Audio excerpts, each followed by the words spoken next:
So you'll turn there with me. I recognize some new faces today. Just want to welcome you guys. To update you, Shane mentioned a little bit the team that's in Africa right now. We have a team that's over in Kenya, or have been in Kenya for the last couple of weeks, serving there with an organization called Heroes of the Nation. They are beginning their journey back home. So this morning, Dane texted me so kindly at 3 a.m. And I keep my phone on most nights, and it went off, and I saw it was Dane, and I'm like, really? He's like, I know it's probably not. He goes, it's probably pretty early there, but these are some things that we need to do as far as flights and things that they're coming back for. And I'm like, I can wait until the morning to handle this. He probably didn't know. And if he did, he didn't care. That's just fine. It's Dane. Anyways, they're on the way back, so I'll be praying for them. They're staying in Nairobi tonight, and then they'll be getting on a plane. Right now, they're actually going to bed, and they should be in bed, I'd imagine. But they're getting on the plane in the morning, and they'll start flying home, and they'll arrive sometime on Tuesday. So they'll be back next week. So when you see them, if you know who went and everything, then ask them how their trip was and what God did with them and through them. There's been some neat stories that I've been getting to hear from some of the people that God has been stretching and using and to do things that they never thought they would do. But yet God's doing it, and it's really, really cool to see. Another thing Shane mentioned is the prophecy update. So the prophecy update is going to be on February, it's the 5th, right? The 5th is what the date of that is. For those of you who don't know, we did this last year. This isn't me that's going to be sharing. It's going to be a recording that just happened this last week from Pastor Steve Winery. He's down in the Tri-Cities and has a church down there. You may hear him on the radio. If you ever listen to the radio at 8:30 at night, he always is teaching on at that time. But anyways, he is going to be, he gave a prophecy update at his church, and we're going to be playing that for you guys. If you are, whether you know prophecy or not, if when I go and I teach, I often reference the days that we're living, especially right now as we've been going through. We just went through Noah's Ark and the flood and things like that, and I've referenced several times to Matthew chapter 24 and Luke, where Jesus said that in the days of Noah, it'll be like in the days of Noah when his second coming is going to be. And so we've been equating that. But I often talk also, you may hear me talk about Ezekiel 38 and a war that's going to be taking place, and Daniel. Right now we're going through the book of Daniel on Wednesdays. A lot of the Bible is prophecy, right? And God gave us prophecy to be able to tell us what's going to be able to happen in the future. These things aren't weird. These things are taking place in our world in the days that we're living in right now. We're living in the last days. And what Steve Winery does, Pastor Steve, he does a very good job of giving a broad overview look of the different prophecies we have. It doesn't go through every single one, but with Ezekiel 38, Daniel chapter 11, Revelation chapter 6, Matthew chapter 24, he goes and looks at all these different things, and he spends 2 hours. So it's a long study. We're going to, your bulletin says 6:30. We watched it last night and found out it's 2 hours, and that's only part 1. So we're going to be doing this on the 5th and the 12th, okay? Showing it. It's fascinating. But it gives you a wonderful overview of biblical prophecy, and then what he does is he explains what these different things are that we look at in Scripture. And he came up with 14 assumptions that we make when we look at prophecies, of things that we should be looking for and anticipating and expecting to see these things fulfilled. And he spends the first hour outlining these 14 assumptions scripturally, and then he looks through the events that have taken place in our world over the last year, and how the events that have taken place worldwide are preparing and making our world ready for Jesus' return. And it's very, very fascinating thing to go through. But yes, it is long, so come prepared with caffeine on board because it's extensive. But I loved it. I love prophecy, and God's amazing. Like He didn't ask us to be shocked and surprised as we go through life, and we can look through as we look through the Bible. Even today, we're going to be looking at a promise that God gives to Abraham, who turns into the children of Israel, and the things that God fulfilled through that promise way back at the time He called Abraham to come and follow Him, and how that still applies to the world that we live in today. What is that? 4,000 something years later after Abraham, whatever we're at right now.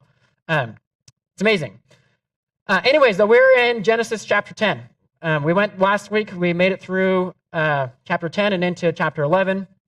Chapter 10 is known as the Table of Nations. This is one of the genealogies that we see in the Bible. And yes, we have another one we're going to be going through today, but after today, we're going to take a break from genealogy. So if you've been bored by them, we're going to get away from them for a little while. But anyways, this genealogy is known as the Table of Nations. This is a list of the descendants that came through Noah and his family after the flood. We looked at where these peoples migrated to and where they became established as groups of people, and eventually they blossomed into the nations of peoples that we see all over our world today. We also looked at the Tower of Babel, which is the beginning of chapter 11. And in that account, we saw mankind begin to rebel against God and God's command to go and fill the whole earth. God put a stop to this rebellion by confusing the languages of the people. Initially, after the flood, there would have only been one language because all the people from the earth came from one family, Noah and his family, right? And is repopulated into the world that way. But at the Tower of Babel, God supernaturally caused the people there to begin speaking many different languages, and they no longer were able to communicate with each other.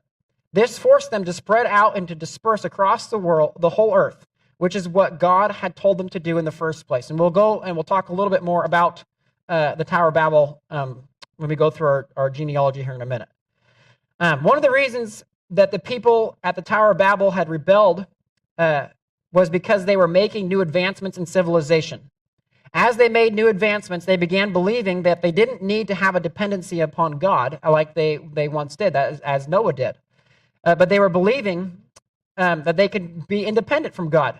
But this was a lie that they were believing, that every single person, whether that you realize it or not, has a dependency upon God. Because God's the one who gave us life, and he's the one that continues to give us life where we're sustained and able to have the things in this world that we have.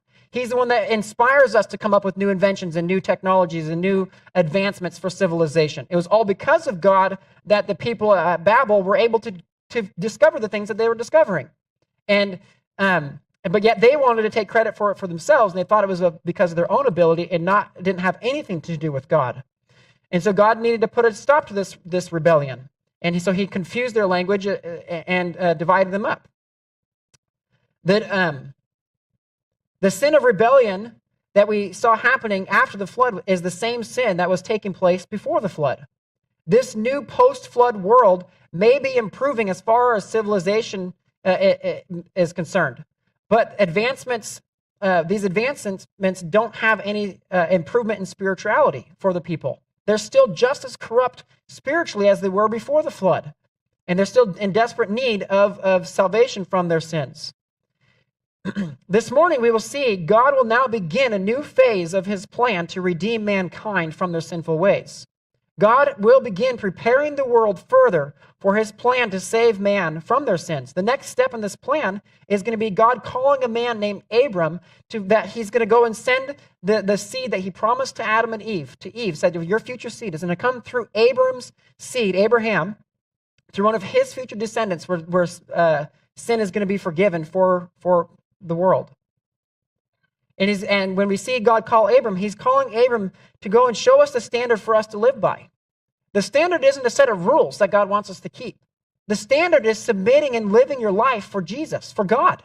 And that's what God is calling Abraham to do. He's going to call him out of an idolatrous, out of idolatry. He's going to call him into a relationship with God where he's going to now follow God and have a dependency upon God. And he's going to have faith in God to go and bring him through this life. And he's going to trust God with his life. This is the starting point of God calling a person and having communication with them and an intimacy with them where they are responding and following God. And God can do that for each and every one of us.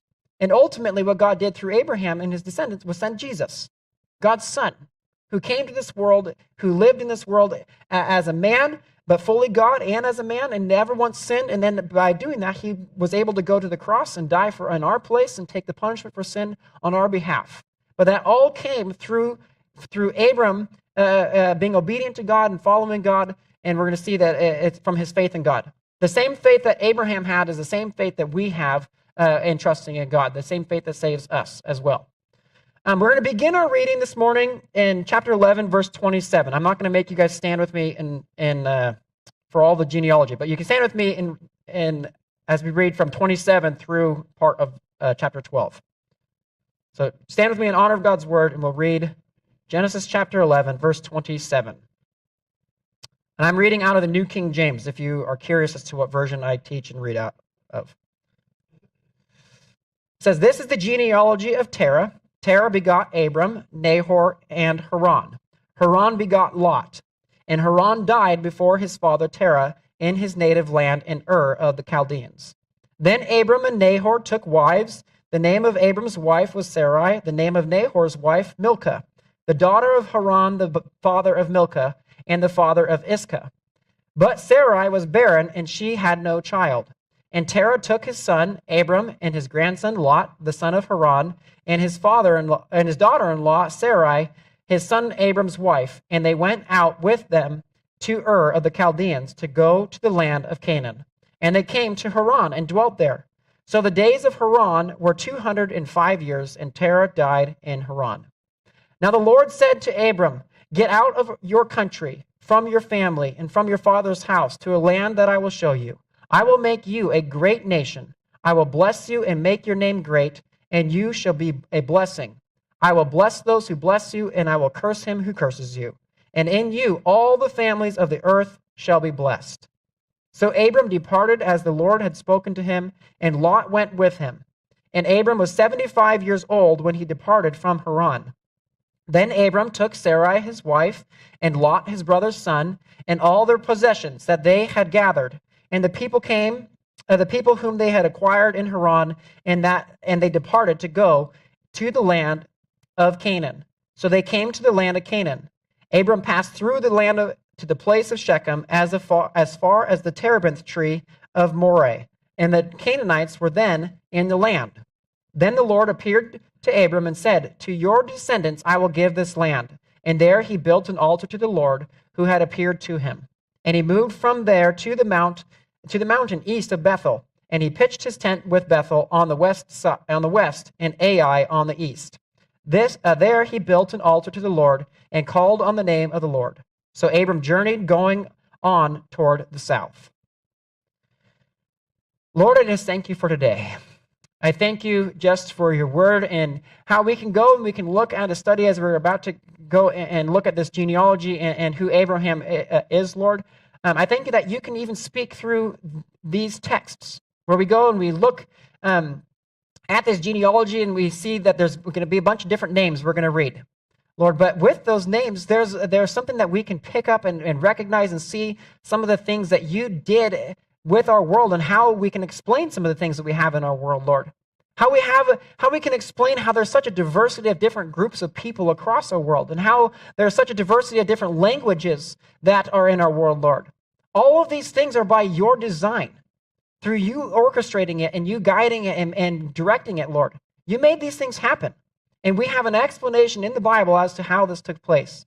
And then we also have an explanation with Abraham, with you calling him, Lord, as the father, as we know him to be the father of faith, the man who trusted you and was willing to give up all to follow you, Lord, to leave behind his family and everything else, Lord, in order to be obedient to you, Lord. And I pray for each and every person in here, Lord, that those who have already made a decision to follow you and give you their life, that you'll just grow that relationship and their faith in you, Lord. And those who maybe haven't made a decision to follow you, Lord, I just pray that you just make yourself real and known to them today.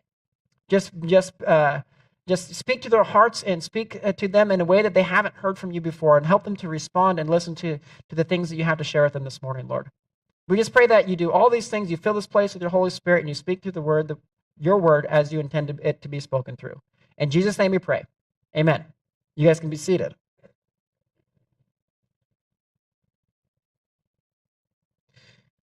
So I didn't read the first part of chapter 11, which is the next genealogy that I was referencing.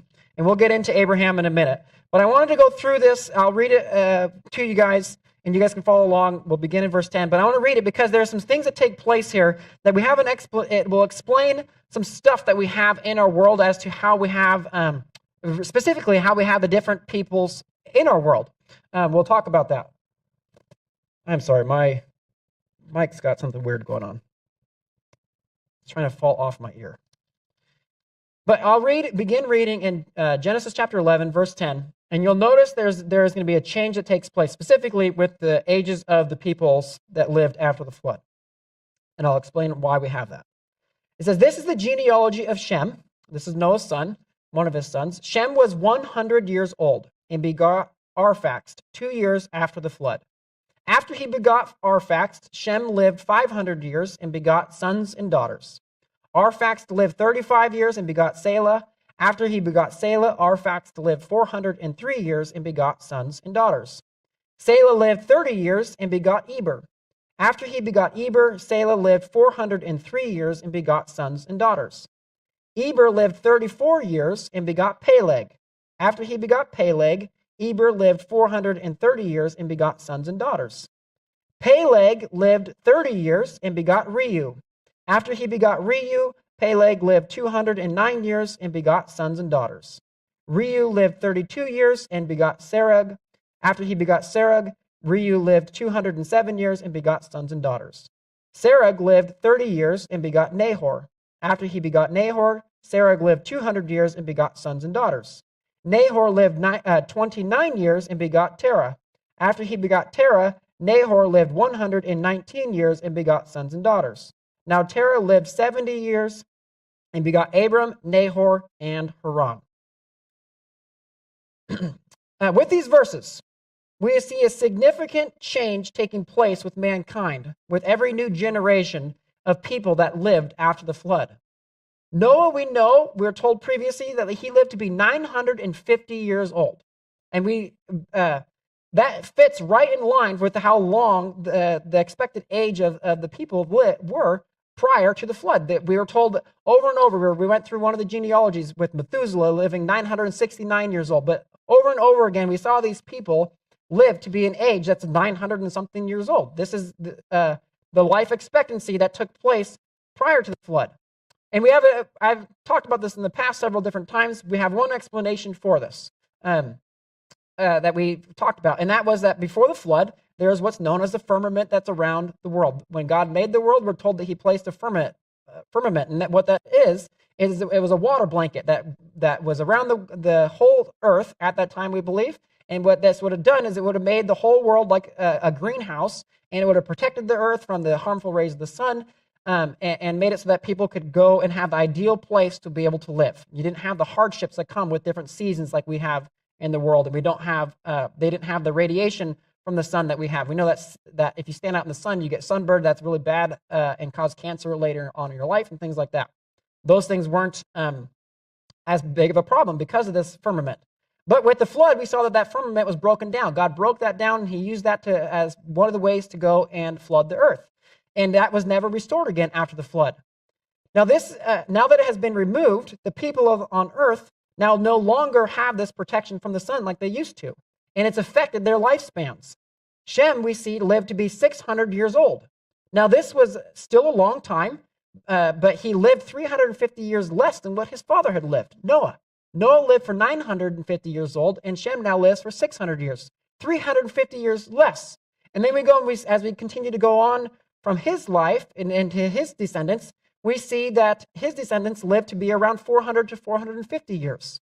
That's a lifespan that's been cut more than half because of what we believe to be the protection of that firmament, from God removing that. So we have an explanation as to why their lifespan was cut in half. Shem, we know, lived to be able to be 600 years old, likely because he lived for 100 years prior to the flood, and then he had 500 years after the flood. He was born when Noah was like 502 years old. But anyways, so that's why he was able to live to be 600, because he had some of his life prior with that protection, and then the last half of his life was without that. Now, the firmament is one reason that can help explain why we don't have the longevity of life that we saw during the pre-flood time. But it doesn't explain why there is another drop-off in life expectancy that we see after the time of Peleg. After Peleg, we see that there's another decline in the longevity of life of people. Now people start to live around 200 years old after Peleg. It said that his dad lived to be 400 and something, and then Peleg and everybody after him is only living to be 200 and something. And some of them even less than that. So there's something else that takes place. There must be something else that happened at that time to go and affect the longevity of life besides just the firmament being removed. And we have an explanation for this, and this is what I wanted to talk with you guys about. With This, I believe, can be explained through what I would call a genetic bottleneck. We see two genetic bottlenecks after the flood that also would explain for this decline. The first, obviously, is with Noah and his family. Noah isn't like Adam. He didn't have the same genetic DNA makeup that Adam and Eve had. In Adam and Eve, God placed every DNA possibility that was known to mankind, and it was ideal to be populating the world with all the different diversities of peoples that we see across the world after Adam. But with Noah, when he comes and God resets the world's population by eliminating everybody but Noah and his family, this is a time where Noah is going to now be asked to do the same thing that Adam and Eve did, and him and his wife are going to go and repopulate the world, but they only have a portion of what that same DNA that Adam has, that Adam and Eve had. They only have a fraction of it, a very small fraction in comparison. The DNA, if you've ever studied any biology and science with DNA and how it all works, like you only get a portion of the DNA that your parents had, right? And this has been many generations after Adam and Eve. So now he's being asked to go and repopulate the world through a genetic bottleneck, and it's going to be having to redo it again. So that's one bottleneck that we see is Noah and his family. We see a second bottleneck at the Tower of Babel, which is where, which if you were here last week, I said that when we believe that Peleg lived during this period of time. We are told that in Genesis chapter 10, verse 25, it said that in his days, speaking of Peleg, in his days the earth was divided. This is likely in reference to when God confused the languages of people and divided them up by their languages over to spread them out through all the world. As soon as the languages were confused, the people dispersed all over the world. If you were living during that time, you weren't going to marry somebody you couldn't communicate with. If I couldn't talk to you because we don't speak the same language, I wouldn't marry you, right? I want to be able to talk to my spouse so that I can have conversations with my wife, right? So when this happened, this created a second genetic bottleneck, right? You go and you take all the people that were all speaking every language, and they could have gone and been marrying anybody who they wanted, and now you go and you divide it up into however many languages God made, and then you can condense people into different people groups that spread out through all the world, and that creates a different bottleneck all over, where there's now the intermarrying within families again, and concentrating these genetic things that people have. This gives us an explanation. Knowing this gives us an explanation as to why our world is so diverse as far as how people look.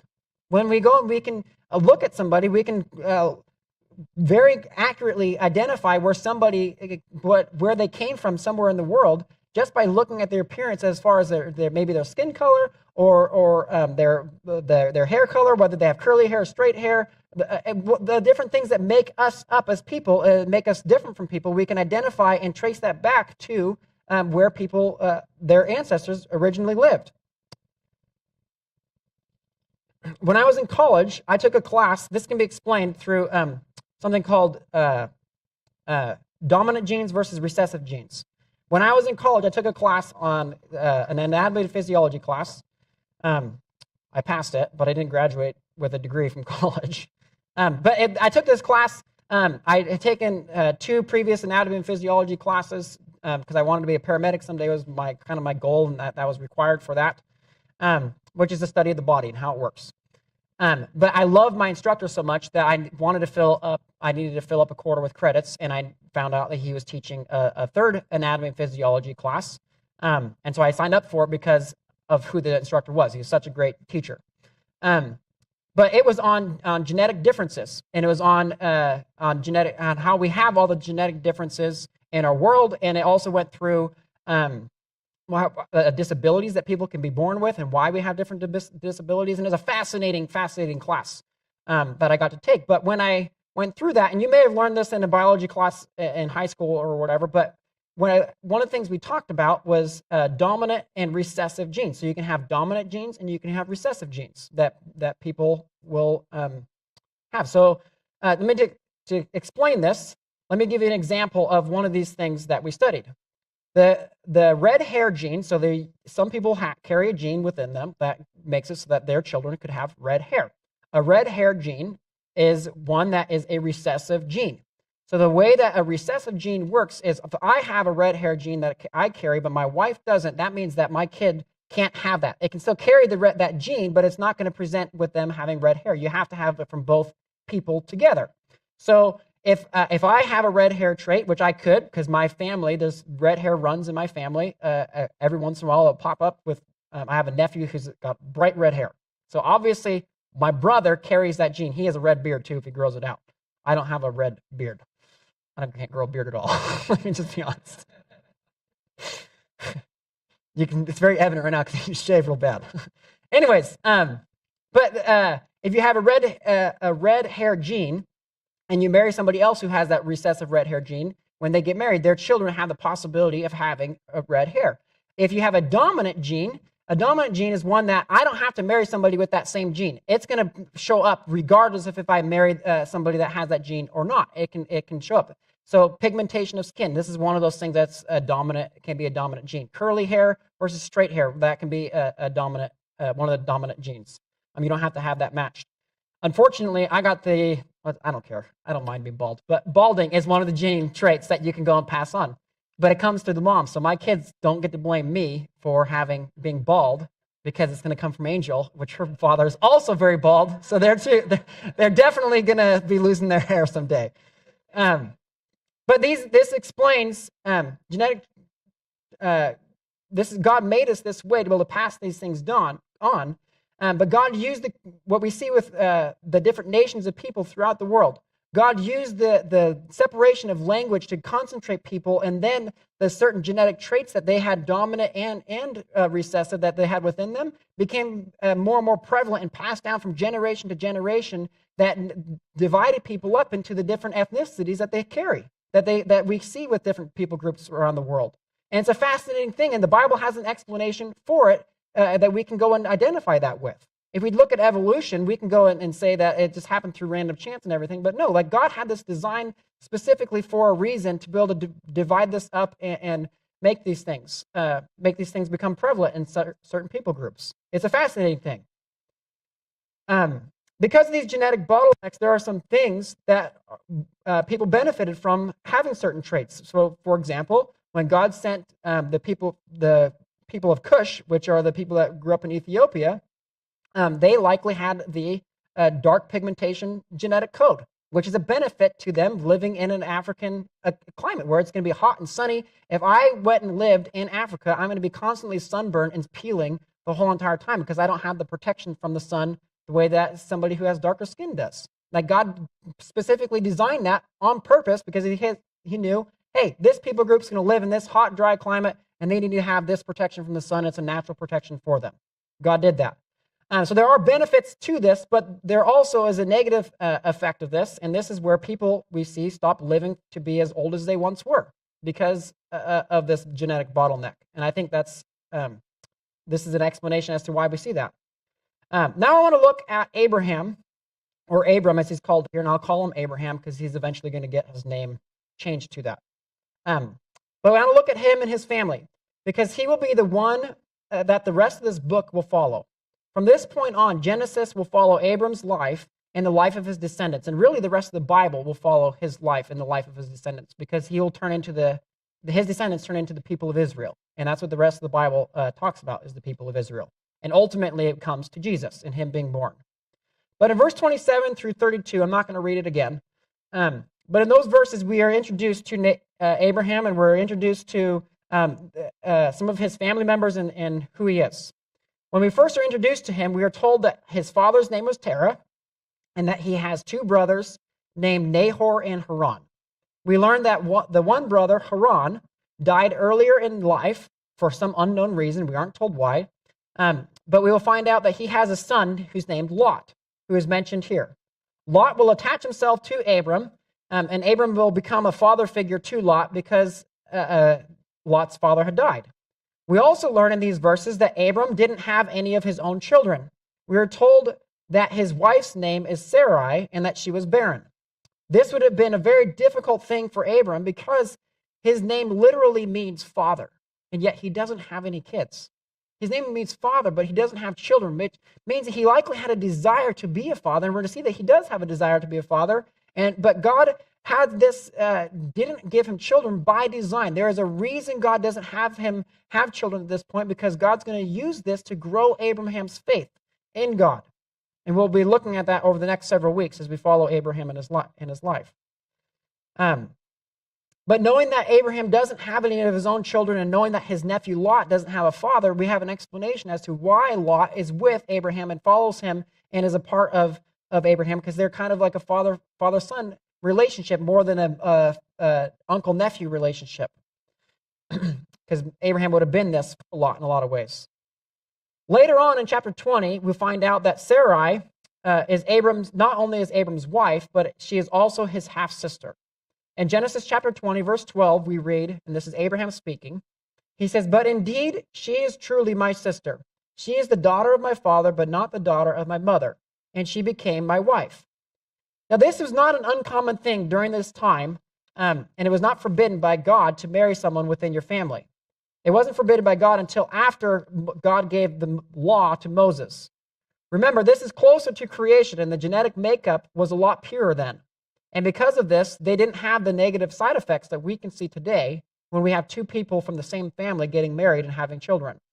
By the time Moses was leading Israel, man's genetics had become so impure become too impure to continue this practice, and God put a stop to it by forbidding people within the same family to marry. But there wasn't anything wrong at this time with Abraham by marrying his half-sister Sarai. Abram's name, as I said, means father, and two other names that we should know the meanings of this morning, because they'll apply later, are Abram's father, his name Terah. His name means delay, and the other is the name of this man named Haran, which is also a place, and it means parched. This will be important for us as we get into chapter 12. Abram grew up in a place called Ur of the Chaldeans. This is the Mesopotamian valley in the same general area where the Tower of Babel was built, and it's where modern-day Iraq is today. We learn also from Joshua, later on in Joshua chapter 24, that Abraham came from a family of idol worshippers. Joshua tells us that Terah, Abraham's father, worshipped idols and that God called him out of this, is what Joshua tells us. He said, "When I called your father Abraham away from Terah, who was an idol worshiper, I called him out of that. I called him away from that." We can make the assumption that Abram also worshipped idols before he worshipped God. According to Josephus, who is a Jewish historian, a very famous Jewish historian who lived during the Roman time, he tells us, and this is not biblical, but it's historical according to him, but he tells us that Abraham's father wasn't just an idol worshiper, but was someone who made and sold idols, and that Abraham worked for his father in this industry. There are some very interesting stories that Josephus tells us in regards to Abraham, but we don't know if they're true or not because it's not in the Bible. But what we do know is that Abram came from a family of idol worshippers. And I will share one story that Josephus shares with us. But verse 1, I want to go back into Abraham. It says, verse 1, it says, of chapter 12, "Now the Lord had said to Abram, 'Get out of the country from your family and from your father's house to a land that I will show you.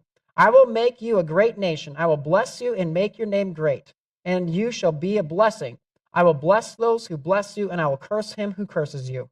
And in you all the families of the earth shall be blessed.'" This is God's call to Abram. We don't know how this looked or how he heard this call from God. We don't even know how Abram got to a point where he started worshiping God, how God called him out of idolatry. We aren't told that God sent anyone to him to speak to him directly and telling him who God was. Abraham came to this recognition in a supernatural way because God spoke directly to him and he listened to God. I'll tell you what Josephus says in regards to Abraham and how he started to worship God. This is Josephus' account, not the Bible, but Josephus' account of what the Jewish people believed and how Abraham started following God. He says that Abram was a man who studied the skies and the stars, and that he lived among a people who believed in the power of the stars and they worshiped them. Now, for those who've been coming on Wednesdays, Abraham's coming from the land of the Chaldeans, Ur of the Chaldeans. This is where the people of Babylon lived, where they say that astrology began. So it's studying the zodiac and things like that. This is where they attribute that to begin. And when we see with Daniel, by the time he comes onto the scene in his life, we see that he's been trained in these things, in the sorcery and magi that come to go and see Jesus in Egypt, or in Bethlehem when Jesus was born. This all began in this area. So this makes sense that what Josephus is saying is that that Abram was a person who studied the stars and did those things. But Josephus goes on to say, but that over time, Abram wasn't satisfied with worshiping something that he could observe and predict. The stars and the planets follow the same pattern every year, and Abraham knew this pattern. And he knew that there was something that governed the planets and the stars and gave them the laws that they followed. According to Josephus, Abram wanted to know what gave the stars and the planets the ability to follow the same pattern year after year.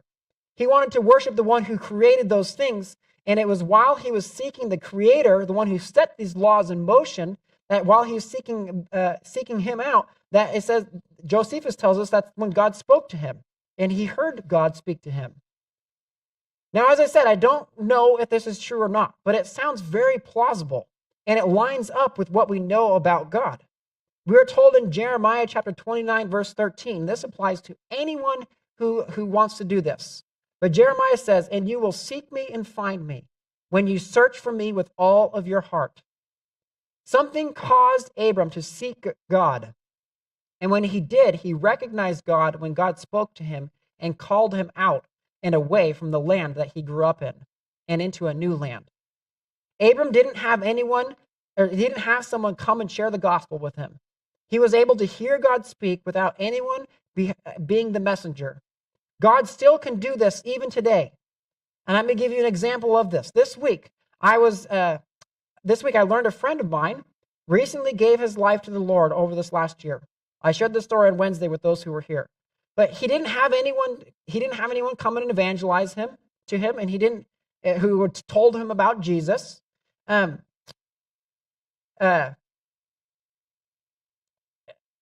didn't have anybody come and tell him about Jesus. And in my conversation with him, he said he has always obviously known who Jesus is or about Jesus, but that he just is somebody that's in the Bible but doesn't know anything about him other than that he's the person that's talked about in the Bible. What made it so that my friend got saved is at the beginning of this last year, in the beginning of 2024, he made a commitment, and it was like a New Year's resolution or a goal for the year that the thing that he wanted to try more than anything else was to become a better father and a better husband, a better father to his children and a better husband to his wife. And he wanted to be able to go and do that. And so what he decided to do is he'd always heard about the Bible being a book that had a lot of good teachings in it, and he figured that, hey, this is a way, I want to go and read the Bible to see if there's things in there that I can learn from the Bible that can go and teach me how to be a better father and a better husband to my wife. And so he began reading the Bible. And he told me at the beginning of last year, it was like in March, I happened to text him, I was talking to him, and he's like, hey, by the way, I'm reading the Bible. I'm like, dude, that's amazing, that's awesome. Keep doing that. And it blew my mind. Like, I've known this guy for a while, and I was surprised that he volunteered that information, that he's reading the Bible. And so I knew I'm going to start praying for him. And I didn't tell him this, but I began praying for him, and there's other people that I talked to that knew him that are believers, and they've been praying for him. Some of you guys on Wednesdays, I shared that with you. And so this last week, I ran into him, and I had asked before running into him, I asked God just to let me know if he's still reading his Bible. Like, I just want to know I know I'm going to see him today, and I just want to know if he's reading his Bible, what you've been doing. And God totally orchestrated and gave us this time to be able to go and be just the two of us, to be able to talk. And he brought up all on his own and is like, hey, Ted, I've been reading the Bible. And he goes, I wanted you to know that I'm a Christian. And I'm like, what? And he's like, yeah. I'm like, what have you been listening to? He's like, I haven't been listening to anything. I'm like, what have you been doing? He said, I've just been reading the Bible, and it makes total sense to me. I understand that I am a sinner in need of Jesus. And Jesus is God, and he came to this earth, and he lived as a man, and he died for my sins and took my place, and I get it, and I understand it. And this guy hasn't been listening to a message or a sermon or had anyone talk to him about this. He's fully understood it just from reading the Bible. God can speak to anyone any way that he wants. He does not need us. He wants to use us, but he doesn't need us. And I got an example of that this week with my friend, and now he is following the Lord, and he has yet to step foot in a church. But yet he understands so well who God is and what God has done for him. Like better than, it was incredible just to be able to hear without I'm like, you haven't been taught by anybody. Like, this is so awesome. God has called us to share our faith with other people. And there's a blessing that comes when we do this. But God doesn't depend on us to do that for him. He can speak directly to someone without ever using a person to do this. This is what he did with my friend. And it's what he's doing with Abraham. And anytime we do share with somebody, if they make a decision to follow Jesus, it's because God has already been working in their hearts long before you ever had a conversation with them. It's because God's already been doing that work in their hearts and preparing them for whatever it is that you're going to talk to them about. And God's going to give you that chance. I had another example of that this week. Not anything that I got to do, anything of my own ability, but we had a kid that came to youth group this week on Thursday, and we're teaching through 1 John, and he came very consistently in the past for a little while, but he left, and I haven't seen him for like a year, and he showed back up this week, and he sat and he listened to what I shared, and afterwards, we have games and everything else that we play with the kids and everything. He's like, I don't want to play the game. I just need to talk to you. So I got all the kids set up for the game, and I went and it's like, okay, let's see what's going on. And he told me, he's like, everything you've been sharing tonight is everything I've been going through in my life, and I want to know what I have to do to be able to follow Jesus. What do I have to do? And I did nothing. This guy just shows up out of the blue, and he wants to go and say, I want to know who Jesus is. I want to go and know what it means to be able to give my life to him. And how do I do that? How do I do that? And so I just got to sit down and explain what the gospel is. And he's heard it before, but explain. And then I got to say the sinner's prayer with him. And then he left. I don't know if he'll ever come back.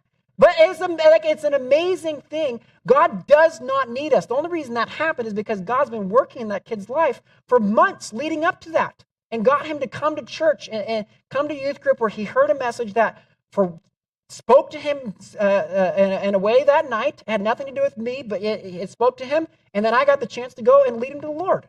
And there's a huge blessing for me at just being able to rejoice alongside this guy and be like, man, God, you're awesome. 2 people this week. I'm just like, man. So this week, I encourage you, and I didn't even ask God to do anything like that. God just did it. I'd encourage you, ask God to give you that opportunity, an opportunity similar to that, because it is super exciting to be able to be a part of. But in this case, with Abraham, he didn't have anyone speak to him. God spoke to him supernaturally, and he believed in God, and he begins following him. God's command to Abraham here is to get out of his country and away from his family and away from his father's house. God knows that Abram is being negatively influenced by his family. His family they're a bunch of idol worshipers. As long as he is around them, he is going to be influenced by them, unless they convert and start following God also.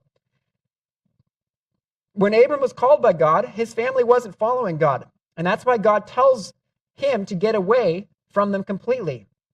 God doesn't even tell him where he wants Abram to go. He just tells him to leave without a destiny in mind. He said he will show him where he is supposed to go after he obeys and begins following God. The end of chapter 11 is a summary of how the journey from the land of the Chaldeans, how Abraham came from the land of Chaldeans all the way to Canaan. It's just a summary of how that took place and who went with him. But the call from God that came to Abram, that we see in chapter 12, came to Abram when he was in the land of Chaldeans, before he coming to Haran. We know this because Stephen, in the book of Acts, if you turn there to Acts chapter 7, Stephen tells us this. And Stephen, if you don't know who he is, he's one of the New Testament Christians who is the first person to die and be killed for his faith. But this is right before he gives a message to the religious leaders, the high priest at that time, and goes through the history of Israel, beginning with Abraham and talking to the people about who Abraham was, and ultimately he ties it to Jesus. But he begins in verse 1 of chapter 7. It says, Then the high priest said, Are these things so? And he said, Brethren and fathers, listen. The God of glory appeared to our father Abraham when he was in Mesopotamia. That's in the land of the Chaldeans, before he dwelt in Haran. So he's saying that he came to Abraham before he even moved, when he was in the land of idolatry. In verse 3, he says, And said to him, Get out of your country and from your relatives and come to the land that I will show you. Then he came out of the land of the Chaldeans and dwelt in Haran. And from there, when his father was dead, he moved him to this land in which you now dwell. And God gave him no inheritance in it, not even enough to set his foot on. But even when Abraham had no child, he promised to give it to him for possession and to his descendants after him. So Stephen tells us that God appeared to Abraham before he dwelt in Haran, and that he told him to leave behind his relatives. Now, we'll talk about this again in a minute, but before we do, I want to look at the rest of God's promise to Abraham that we have in chapter 12. Verse 2, we were told, I will make you a great nation. I will bless you and make your name great, and you shall be a blessing. I will bless those who bless you, and I will curse him who curses you. And in you all the families of the earth shall be blessed. Now, God didn't tell Abram these things will happen to you if you do this list of things for me. No, he told him he would do these things. He was doing these things. This is a promise from God that is being given to Abraham, and God isn't putting any stipulations on this promise. It is a covenant that God is making with Abraham. We will see later on that this is an everlasting covenant. We'll see how God made this an everlasting covenant when we get into chapter 15. This is a covenant that's irrevocable. There's one conditional thing that God put in this covenant, but it doesn't have to do with Abraham, but it has to do with the people that interact with Abraham. God told Abraham that anyone who blessed Abram, God would also bless. And anyone who cursed Abram, God would also curse. This was true for Abram, and it's true for anyone who is born after him and into his family. This is a covenant that God was making with the people of Israel, and it is a covenant that still holds true even to today. One of the reasons I believe that America has been as blessed as we have been as a nation, first is because we were founded by Christian men and women who loved the Lord, and God inspired them to set up a country the way that it was set up. But the reason we are continued to be blessed isn't because we're following God, but one of the reasons I believe we're blessed is because we are a nation that supports Israel. Especially right now, we're supporting Israel greatly right now. And the reason, and God says that for those who go and bless his nation or bless his people, he's going to bless that nation. So we are direct recipients of this promise that God gave to Abraham way back at this time. Even now today, we are blessed as a result of, as a nation, because we're a nation that supports Israel. And we'll continue to be as long as we're doing that.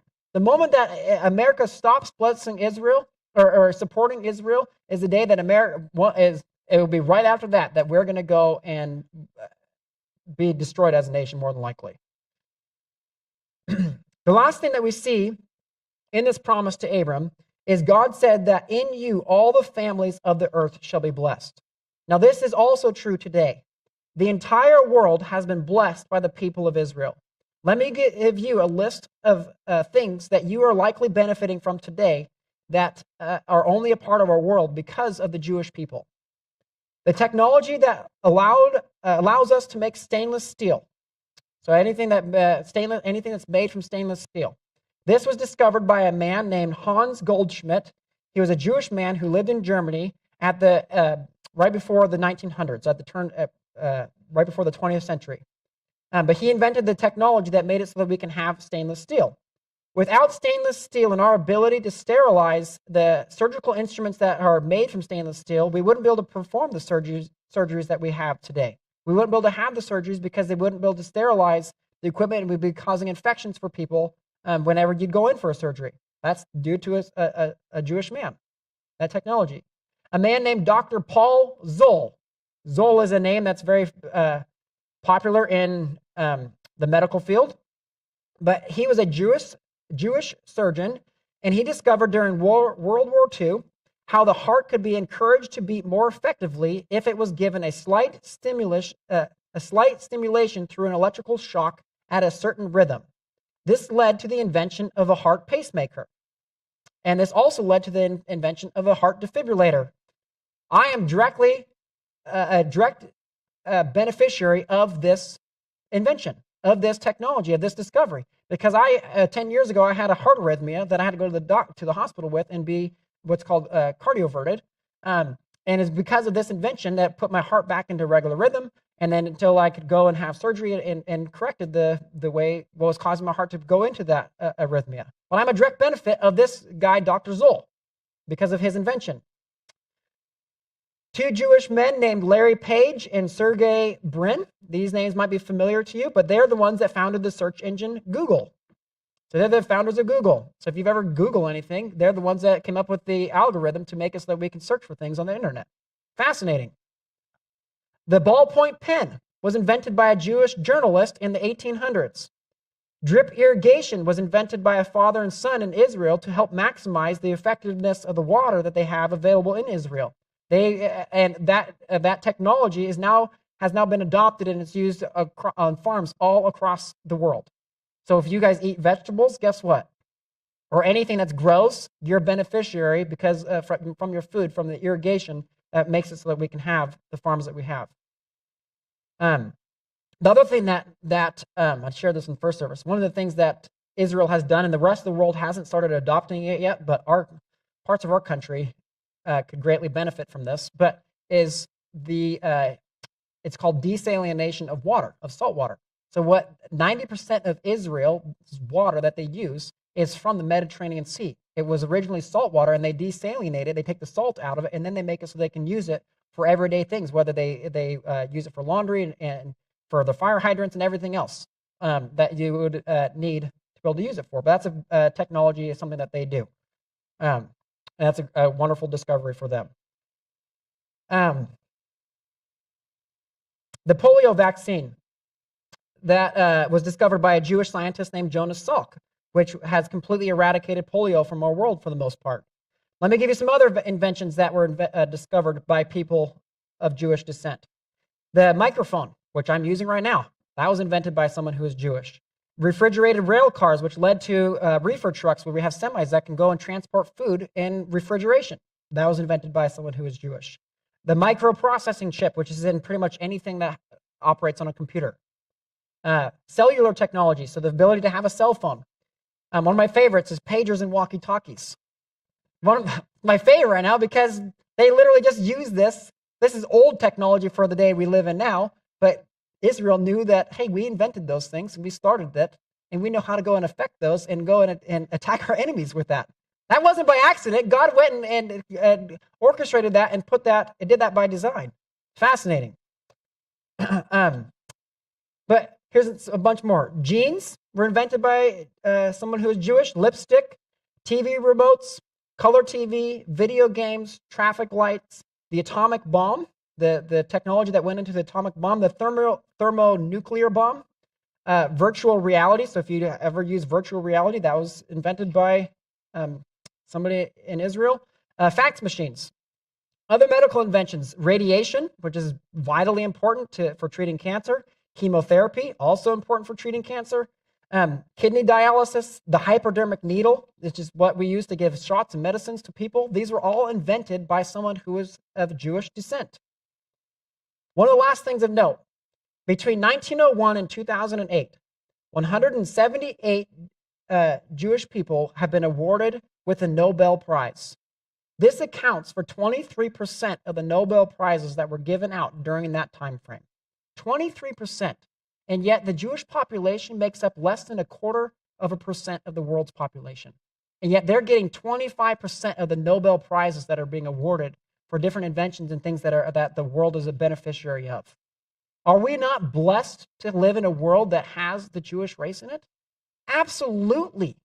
And yet our world wants to go right now, I got to get done. Our world wants to go and say that they aren't God's chosen people. There's so much that revolves around Israel. That is not by accident. It's because God designed it to be that way. Let me finish this up. I'm not going to finish all the way through the end. But let me get back to where we were at with Abram. Now remember, when I said Abram first left Ur, the land of the Chaldeans, we learned that Stephen told us that he was commanded to leave behind his family. But when we see Abram leave, we are told that he left with his father that came along with him, along with his nephew Lot. These are both family members of his. These are the exact people that Abram was told to leave behind. As they are traveling, Stephen told us that they stopped in the land of Haran, and they remained there until Terah died. And then they moved on into the land of Canaan. We aren't told why they stopped, but we know that they did stop, and it wasn't God who's the one who stopped them. Remember at the beginning, I told you the meanings of Terah's name and the meaning of the name Haran. Terah means to delay, and Haran means parched. Because Abram brought his father along with him, this delayed him on his journey into the land, and it stopped him in a land that's known as being parched or dry. Abram didn't fully obey God when he first was called by God. When we think of Abraham, we think of him as being a pillar of faith, the pillar of faith in the Bible. But he doesn't begin this way. He doesn't begin as a pillar of faith. God took the small amount of faith that Abram did have, and he grew his faith over time. God doesn't call us and expect us to have it all figured out from the moment we commit our lives to God. No, he works with us, and he grows our faith in him over time. We'll see Abram will make a lot more mistakes besides this one. The Bible doesn't hide the flaws of the people God uses. This is because the people God uses are all sinners. But that is exactly what God is in the business of doing. He takes people who are sinners and he transforms them. The reason Abram was able to be transformed and used by God is because he knew that he was a sinner and he knew that he desperately needed God. And that's what made it so that he got to be used by God the way that he was used, because he committed his life to him.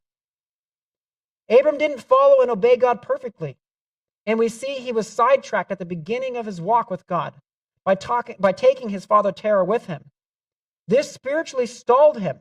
It brought him to a place that was literally called parched, but this also is a picture of his spiritual walk with the Lord.